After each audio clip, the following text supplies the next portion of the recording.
যোগাযোগ থাকুক আর না থাকুক, কিছু মানুষ সারা জীবন প্রিয় মানুষ হয়েই থাকে। তারা ওই আকাশের তারার মতো, দেখা যাবে কিন্তু ছোঁয়া যাবে না।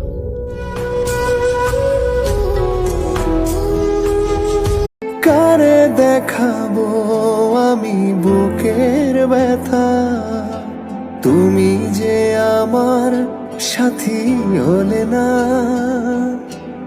এমন করে বুকে